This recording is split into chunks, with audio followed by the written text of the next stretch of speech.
पुढे पाहूयात बातमी 36 जिल्ह्यांची वेगवान स्वरूपात। 10वीचा निकाल जाहीर झाल्यानंतर अनेक विद्यार्थ्यांना अद्याप मूळ गुणपत्रक व शाळा सोडल्याचा दाखला प्राप्त नसल्याने 11वी प्रवेश प्रक्रियेत कोणताही अडथळा निर्माण होऊ नये यासाठी प्रवेश निश्चित करताना ही कागदपत्रे तात्काळ सादर करण्याची सक्ती न करण्याचे निर्देश देण्यात आले।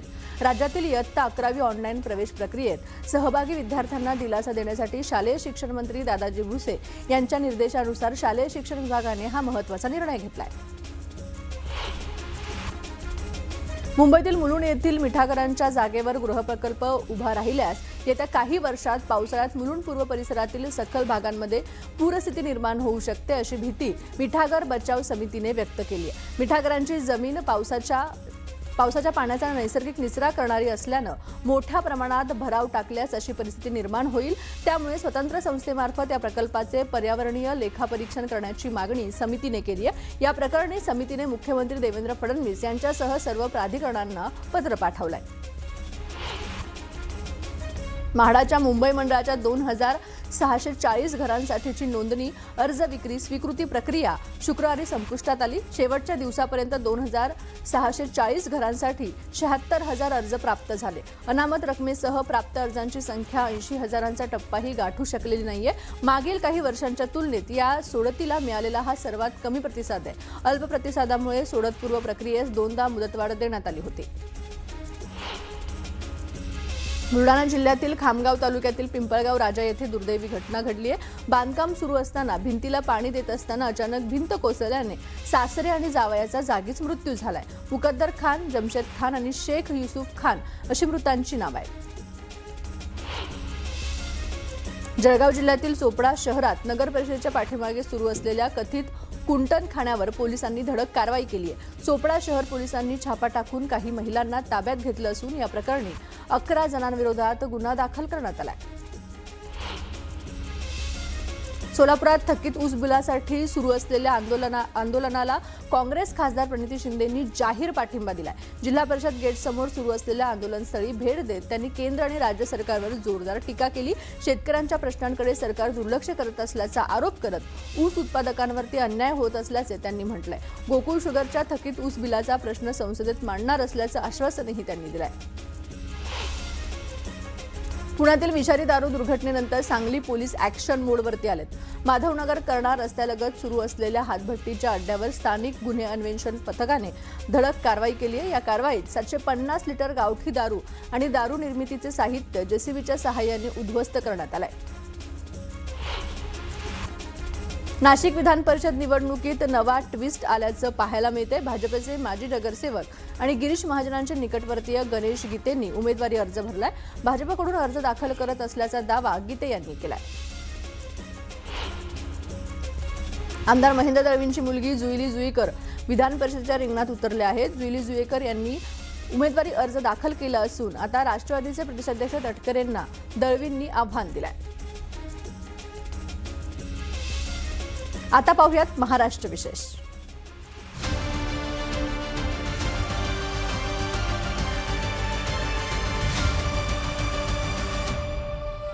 महाराष्ट्र विशेषमध्ये सगळ्यांचं स्वागत। नमस्कार, मी अमित गत्रे। महाराष्ट्रातल्या तुमच्यासाठी उपयोगी योजना आणि महत्त्वाच्या घडामोडींचा आढावा घेऊया। सध्याची आंतरराष्ट्रीय परिस्थिती पाहता उत्पादन आणि लॉजिस्टिक क्षेत्रामध्ये मोठ्या संधी आहेत।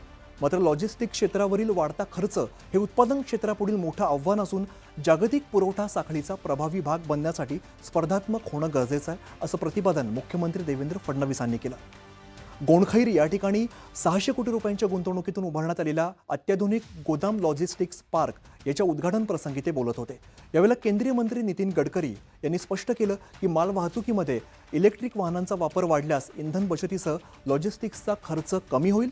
105 एकरांवरील या प्रकल्पामुळे सुमारे 15,000 रोजगार निर्माण होणार असून हे पार्क नागपूरच्या आर्थिक विकासाला नवी गती देईल। मुख्यमंत्री देवेंद्र फडणवीस यांच्या उपस्थितीत सह्याद्री अतिथीगृह या ठिकाणी राज्य शासन आणि अग्रेको इंडिया कंपनी दरम्यान महत्त्वपूर्ण सामंजस्य करार करण्यात आला। या करारामुळे पुणे जिल्ह्यातील फुलगाव या ठिकाणी 400 कोटी रुपयांच्या गुंतवणुकीतून अत्याधुनिक जागतिक अभियांत्रिकी आणि उत्पादन केंद्र उभारलं जाईल। या प्रकल्पामुळे पुढील 10 वर्षात सुमारे 1000 थेट रोजगार निर्माण होणार आहेत। ऊर्जा आणि तापमान नियंत्रण क्षेत्रात कार्यरत असलेल्या अग्रेकोचे हे स्कॉटलंड बाहेरील सर्वात मोठं केंद्र असेल। दाओस इथल्या जागतिक आर्थिक परिषदेमध्ये झालेल्या करारांनुसार राज्यातील औद्योगिक आणि शाश्वत प्रकल्पांना गती देण्यासाठी जमीन वाटप आणि प्रशासकीय परवानग्या पुढील 3 महिन्यात पूर्ण करण्याचे निर्देश मुख्यमंत्री देवेंद्र फडणवीसांनी दिले. प्रकल्पांच्या वेळेत अंमलबजावणीसाठी 10 प्रमुख अधिकाऱ्यांना प्रत्येकी 10 प्रकल्पांची जबाबदारी दिली जाणार आहे. चर्नी रोड परिसरातील महाराष्ट्र राज्य जवाहर बालभवनच्या नूतनीकृत इमारतीचं लोकार्पण मुख्यमंत्री देवेंद्र फडणवीस यांच्या हस्ते करण्यात आलं. या प्रसंगी बालभवन परिसरात अत्याधुनिक मुक्त विज्ञान उद्यान उभारण्याची घोषणा मुख्यमंत्र्यांनी केली आहे. या सुसज्ज इमारतीत एकाच वेळेला 500 विद्यार्थ्यांना खेळ, संगीत, नृत्य, चित्रकला आणि मूर्तिकलेचं प्रशिक्षण घेता येणार आहे, ज्याचा फायदा वर्षाला सुमारे 1 लाख मुलांना घेता येईल. मुख्यमंत्री देवेंद्र फडणवीस यांच्या अध्यक्षतेखाली सह्याद्री अतिथीगृह या ठिकाणी राज्यस्तरीय खरीप हंगाम आढावा बैठक 2026 पार पडली. यंदाचा हंगाम एल निनो, बदलतं हवामान आणि जागतिक खत परिस्थितीमुळे आव्हानात्मक राहण्याची शक्यता आहे. त्यामुळे अत्याधुनिक तंत्रज्ञानाचा वापर करत हा हंगाम यशस्वी करण्याचं आवाहन मुख्यमंत्र्यांनी केलं. मुख्यमंत्री देवेंद्र फडणवीस यांनी उपमुख्यमंत्री एकनाथ शिंदे आणि उपमुख्यमंत्री सुनेत्रा अजित पवार यांच्या समवेत सह्याद्री अतिथीगृह या ठिकाणी कृषी विभागाच्या विविध नाविन्यपूर्व उपक्रमांचं लोकार्पण केलं. यामध्ये महाविस्तार 2.0, DCS डिजिटल पीक सर्वेक्षण ॲप, वसुधा AI सेवा, PCBDC प्रणाली, क्रॉप सॅप 2.0 आणि महाट्रेस या महत्त्वाकांक्षी उपक्रमांचा समावेश आहे. यातील DCS मोबाईल ॲपमुळे अचूक पीक नोंदणी, GIS आधारित प्रत्यक्ष नोंदणी आणि दुर्गम भागांसाठी ऑफलाईन सुविधा उपलब्ध होणार आहे. राज्यासाठी शेती आणि ग्रामीण अर्थव्यवस्थेला बळकटी देण्यासाठी बँकांनी केवळ नफ्याचा विचार न करता सामाजिक बांधिलकी जपावी असे निर्देश मुख्यमंत्री देवेंद्र फडणवीस यांनी राज्यस्तरीय बँकर्स समितीच्या 171व्या बैठकीमध्ये दिले. राज्यामध्ये कर्ज वाटप वाढत असलं तरी सुद्धा कर्ज खात्यांची संख्या 61 लाखांवरून 43 लाखांवरती येणं चिंताजनक असल्याचं त्यांनी नमूद केलंय. मुंबईतील जगप्रसिद्ध श्री सिद्धिविनायक मंदिर परिसराच्या सुशोभीकरणाच्या पहिल्या टप्प्यातील कामांचं भूमिपूजन मुख्यमंत्री देवेंद्र फडणवीस यांच्या हस्ते करण्यात आलं. या प्रकल्पामुळे मंदिर परिसराला एक नवं आणि देखणं रूप मिळणार आहे आणि देशविदेशातून येणाऱ्या लाखो भाविकांना अधिक चांगल्या पायाभूत सुविधा आणि प्रसन्न वातावरण मिळेल असा विश्वास मुख्यमंत्र्यांनी व्यक्त केला. या सुशोभीकरणामुळे भाविकांना कमी वेळेमध्ये आणि सुलभतेने बाप्पाचं दर्शन घेता येणार आहे. सह्याद्री अतिथीगृहातील कार्यक्रमानंतर झालेल्या या सोहळ्याला उपमुख्यमंत्री एकनाथ शिंदे, मंदिर न्यासाचे अध्यक्ष सदानंद सरवणकर, महापौर रितू तावडे यांच्यासह अनेक मान्यवर आणि न्यासाचे विश्वस्त उपस्थित होते. महाराष्ट्राला सागरी अर्थव्यवस्थेमध्ये देशातील अग्रगण्य राज्य बनवण्यासाठी पालघर जिल्ह्यातील नांदगाव या ठिकाणी 4150 कोटी रुपयांच्या गुंतवणुकीतून अत्याधुनिक युनायटेड साधव इंटिग्रेटेड मेरीटाईम कॉम्प्लेक्स उभारण्याचा प्रस्ताव सादर करण्यात आला.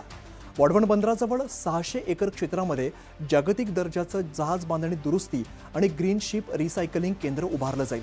मत्स्य व्यवसाय आणि बंदरे विकास मंत्री नितेश राणे यांनी या प्रकल्पाबाबत बैठक घेऊन अधिकाऱ्यांना प्रत्यक्ष जागेची पाहणी करण्याचे निर्देश दिले. या $500 दशलक्ष मेगा प्रकल्पामुळे मोठ्या प्रमाणावरती रोजगार निर्मिती होणार असून महाराष्ट्राला जागतिक मेरीटाईम हब बनवण्याच्या दृष्टीने एक महत्त्वपूर्ण पाऊल ठरेल. या सगळ्या विशेष घडामोडी बघितल्यानंतर महाराष्ट्र विशेषमध्ये आज इकडेच थांबतोय. पाहत रहा न्यूज 18 मराठी.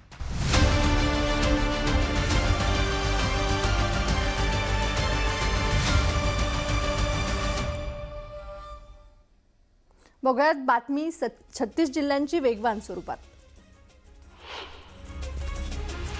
मुंबई आणि दिल्लीतील दहशतवादी हल्ल्याचा कट उधळण्यात आलाय. NDRAच्या स्पेशल सेलन पाकिस्तानच्या ISIचा कट उधळलाय. मुंबईतल्या अंडरवर्ल्डच्या इशाऱ्यावर काम करणाऱ्या 9 जणांना अटक करण्यात आली आहे. कुर्ल्यातील साजिद मेहबूब उर्फ अरबाज खानलाही अटक झाली आहे. सरपंच संतोष देशमुख प्रकरणातील साक्षीदाराला धमकी देण्यात आली आहे. साक्षीदार दादा खिंडकर यांच्यासह धनंजय देशमुखांनाही जीवे मारण्याची धमकी देण्यात आली आहे. या प्रकरणी बीड शहरातील शिवाजीनगर पोलीस ठाण्यात गुन्हा नोंद करण्यात आला आहे. पुणे आणि पिंपरी चिंचवड शहरातील विषारी दारू प्रकरणी दोन्ही शहरांच्या पोलीस आयुक्तांनी संबंधित अधिकारी आणि पोलीस कर्मचाऱ्यांवरती कारवाई केली आहे. या प्रकरणात निष्काळजीपणा आढळून आल्यानं काही अधिकारी आणि कर्मचाऱ्यांचे निलंबन करण्यात आलंय. पिंपरी चिंचवड शहर पोलीस आयुक्तांनी 6 अधिकारी, राज्य उत्पादन शुल्क विभागाचे 13 कर्मचारी आणि पुणे पोलीस दलातील 3 पोलिसांचं निलंबन करण्यात आलंय. राज्य उत्पादन शुल्क विभागाने एका दिवसात 55 ठिकाणी हातभट्टी दारू विक्री करणाऱ्यांवरती कारवाई केली आहे. या कारवाईत 4480 लिटर हातभट्टी जप्त करून नष्ट करण्यात आली आहे. 42,000 लिटर दारू बनवण्याचे रसायन जप्त करून नष्ट करण्यात आले. या प्रकरणी 55 आरोपींना राज्य उत्पादन शुल्क विभागाने अटक केली आहे. पुणे पिंपरी चिंचवडमधील विषारी हातभट्टी दारू प्रकरणी डॉक्टर नीलम गोरे यांनी हडपसर येथे जाऊन पीडित कुटुंबियांची भेट घेतली तसेच दोषींवरती कठोर कारवाई करण्याची मागणीही केली आहे. विषारी गावठी दारू प्रकरणी पुण्यात युवक काँग्रेसने आंदोलन केलं. युवक काँग्रेसने आक्रमक पवित्रा घेत या प्रकरणाचा निषेध नोंदवला. पुणे आणि पिंपरी चिंचवडमध्ये विषारी दारूमुळे 18 जणांचा मृत्यू झाल्यानंतर प्रशासन आणि पोलीस यंत्रणा सतर्क झाली आहे. अवैध दारू विक्री विरोधात सुरू करण्यात आलेल्या मोहिमेत वाकड परिसरातील एका घरातून सुरू असलेल्या दारू अड्ड्यावरती पोलिसांनी छापा टाकून मोठ्या प्रमाणात दारू जप्त केली आहे. या कारवाईमुळे अवैध दारू विक्रेत्यांचे धाबे दणाणले. पुण्यातील विषारी दारूमुळे मृत्यू प्रकरणात मोठी कारवाई करण्यात आली आहे. एफडीएच्या धडक कारवाईत मिथेनॉलचा अवैध साठा जप्त करण्यात आला. एफडीए आयुक्त तुकाराम मुंडे यांनी धडक कारवाई केली. भिवंडीतील रेक्स इंटरनॅशनल कंपनीवर एफडीएने धाड टाकत इथेनॉलचा साठा मिळालेले गाळे सील करून 2 आरोपींवरती गुन्हा दाखल केला. राजस्थानच्या अनेक भागात धुळीचे वादळ निर्माण झाले. सर्वत्र धुळीचे लोट पसरल्याने भर दुपारी अंधार झालाय. त्यामुळे जनजीवन विस्कळीत झालं असून अनेक भागात मोठ्या प्रमाणात नुकसान झालंय. उत्तराखंडमधील जोशीमठजवळ बद्रीनाथ यात्रा मार्गावरती वाहतूक कोंडी निर्माण झाली आहे. चारधाम यात्रेसाठी मोठ्या संख्येने भाविक दाखल झाल्याने आणि वाहनांची संख्या वाढल्याने पर्वतीय रस्त्यांवरती वाहतूक जवळपास ठप्प झाली आहे. त्यामुळे हजारो भाविक अनेक तास अडकून पडले. उत्तराखंडमधील केदारनाथ पायी मार्गावरती भाविकांची मोठी गर्दी झाल्याने वाहतूक कोंडी झाली. बाबा केदार यांच्या दर्शनासाठी दररोज हजारो भाविक येत असून या मार्गावरती लांबच लांब रांगा लागल्या. पायी जाणारे भाविक आणि घोडेखेचरांच्या एकाच मार्गावरील वर्दळीमुळे वाहतूक कोंडी झाली. अमरावती जिल्ह्यातील वरुड आणि मोर्शी तालुक्यात वादळी वाऱ्यासह जोरदार पाऊस आणि गारपीट झाली. गारपिटीमुळे संत्रा बागांचे मोठे नुकसान झाल्याची प्राथमिक माहिती समोर आली असून शेतकऱ्यांनी पंचनाम्याची मागणी केली आहे. पावसामुळे नागरिकांना उकाड्यापासून काहीसा दिलासा मिळाला आहे. साताऱ्यातील ढेबेवाडी विभागात तीव्र पाणी टंचाई निर्माण झाल्याने जिल्हा परिषद सदस्य मृणाल पाटील यांनी स्वखर्चातून पाणी टँकर सुरू करण्यासह तलाव गाळमुक्तीचे कामही हाती घेतले. दरम्यान या भागातील पाणी प्रश्न कायमस्वरूपी मार्गी लावण्यासाठी त्यांनी जिल्हा परिषदेच्या मुख्य कार्यकारी अधिकारी यशस्वी नागराजन यांची भेट घेऊन आवश्यक उपाययोजना करण्याची मागणी केली आहे. जालन्यात मनोज जरांगे यांच्या उपोषणस्थळी एका महिलेला अचानक भोवळ आल्याने काही काळ गोंधळाचे वातावरण निर्माण झाले. मराठा बांधवांनी तात्काळ धाव घेत महिलेला मदत केली. त्यानंतर रुग्णवाहिकेतून तिला उपचारासाठी रुग्णालयात हलवण्यात आलं. यावेळी उपस्थित मराठा आंदोलकांनी जोरदार घोषणाबाजी करत सरकारचा निषेध नोंदवला.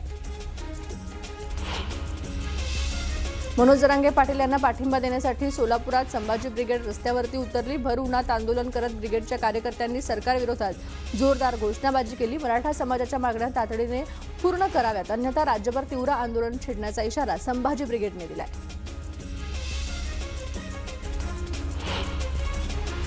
हिंगोली जिल्ह्यातील सेनगाव रिसोड महामार्गावरती मराठा समाज बांधवांनी रस्ता रोको आंदोलन केलं. मराठा आरक्षणासाठी उपोषण करणाऱ्या मनोज जरांगे पाटील यांच्या समर्थनार्थ हे आंदोलन करण्यात आलं. आंदोलनामुळे महामार्गावरील वाहतूक काही काळ ठप्प झाली होती.